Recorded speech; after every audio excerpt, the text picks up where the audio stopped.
This 10 gallon, which I've had for some time, and I painted the back black. You can see a bit of different color black on the backdrop.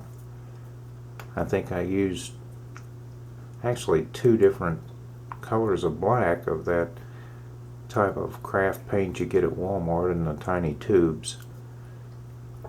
But I've had this tank for some time, housing various species. Decided to use it at this point to house a Betta splendens in a planted tank. Actually, this tank was at a friend's house last, and he had neon tetra, guppies, and some unidentified live bear that was collected from the wild in South America by someone in our local fish club. But after several years, the tank has a few scratches, and I do like a pristine tank. As a matter of fact, this tank actually has the clear silicone, which I don't prefer. I like the black silicone that you can get from a few companies that make breeder tanks on offer in the US.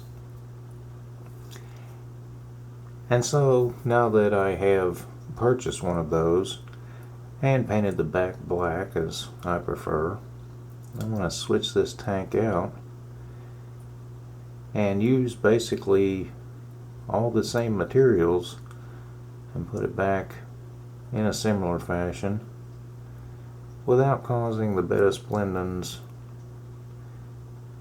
much stress at all.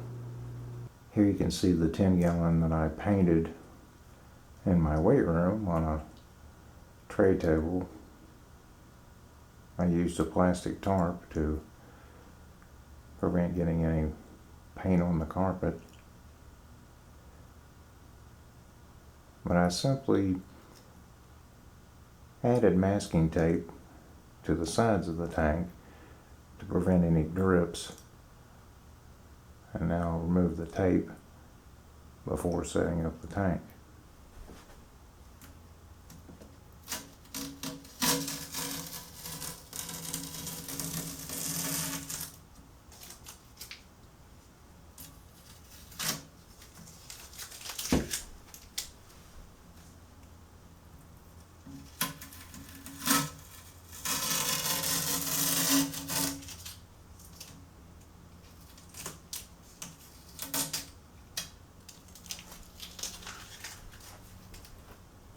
There, I think the black silicone matches much better with the black backdrop. I'm quite confident that I switched out this tank without stressing the Betta much, because the next day he's already blown a bubble nest, as you can see in the top left corner. It's not an exact match, but a reasonable approximation of what I had going in the previous tank. I do expect some melting in the plants, but since they haven't been through a drastic amount of trauma, I think they'll all recover, and this will make a nice scape for Betta splendens.